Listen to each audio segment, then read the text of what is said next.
පාර්ලිමේන්තුව කියන රටේ පාලක දුන පාලන මන්දිරය පයන්න කියන්නේ පරිස්සමින් රයන් කියන්නේ රෙජුව ලියන්න කියන්නේ ලිඛිතව මයන් කියන්නේ මෙහෙයක් කරන්න ඕන නායන කියන්නේ නරකවන්නකොට තුයන් කියන්නේ තුල්ලෝකම් පිළිගන්න වයන් කියන්නේ වගකීම් පාර ගන්න ඕනේ. ඒ කියන්නේ හොඳ පාලකයෙක් රජු බුද්ධලෙන් නඩුකාරයෙක් මිනින්දෝරුවෙක් ගොවියෙක් වෛද්‍යවරයෙක් රටට තාත්තා කෙනෙක් සූසර ශිල්පයක් ශිල්ප 64ක් රටේ රජු දැනගන්න ඕනේ. රජු කියන්නේ රංචුවේ රජු කියන්නේ කෙලින්. දැන් ජේ.පී. ආණ්ඩුව පොදුරුණ ආණ්ඩුව සජ්ජාත ආණ්ඩුව වල ආණ්ඩුව කියන එකේ තේරුම ඒ අය දන්නේ නැහැ.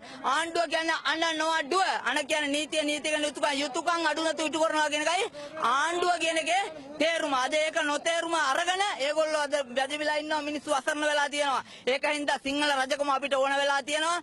මේ අද රට පාලනය කරන බුද්ධ නීතියයි දේව නීතියයි රාජ නීතියයි බුද්ධ නීතිය පවතින පොලිසියේ දේව නීතිය පවතින උසාවියේ රාජ නීතිය පවතින පාර්ලිමේන්තුවේ බුද්ධ දර්ශනය පවතින පන්සලේ අද අෂ්ටලෝක ධර්ම චක්‍රය ගහගත්තු අපේ නිලදාගරින් ඊයේ මම බලාගෙන තල්ලු කරලා විසි කරනවා. ඉතින් ඒ වාගේ තැනකට අද පත් වෙන්න එපා. බුද්ධ නීතිය පවතින පොලිසියේ අෂ්ටලෝක ධර්ම චක්‍රය ගහලා තියෙන්නේ අධර්මයේ නැසලා ධර්මානුකූල සමාජයක් බිහි කිරීමට මා මේ කාකි කිට් එක ඇඳලා අපකප වී ඉඳීම කියලා අදේ රත්තරන් මහත්තයා මේ අවුවේ හිටගෙන මේ ගරු සේවය කරන්නේ මේ රත්තරන් ජනතාව වෙනුවෙන් ඒ අයටත් අපි ගරු කරන්න ඕනේ. මේ අසරණ ගොවියා අද මේ බත්තටේ වෙනුවෙන් දුක් විඳින්නේ මේ හැමෝටම බත දෙන්නයි. කුසි කර්මය කියන්නේ කුස කියන්නේ බඩ කර්මය කියන්නේ ක්‍රියාවයි. කුස ආරක්ෂණ ක්‍රියා මාර්ගයයි කුසි කර්මය. කෙතක් පිටන්නේ නව ආකාරයකට ගොයන් ගහ පූදින්නේ කොළ 9කින් වැඳුන් 9ක් වඳලා බතටයක් ගැට ගන්න බැතියෙන් යුක්තව භක්තිමත්ව සිංහල පුතෙක් වීමිට බිමට දාන්නේ පළමුව බුදුන්ට දෙවනුව දෙවියන්ට තෙවනුව සතුන් සිව්බාන්ට සිව්වන මෙමන්ට කියලා. ඒකත් වං අත තාත්තා දකුණු අත අම්මා. මොකද වං අතට බත් එක දින බත හොයන්නේ තාත්තා. ඒ රසට උයන්නේ අම්මා. හාල් තිබිච්ච බලට බත් වෙන්නේ දරදී ටික අදගෙන වලම් මුට්ටි හොදාගෙන මාළුවේ පින්නේ දාගෙන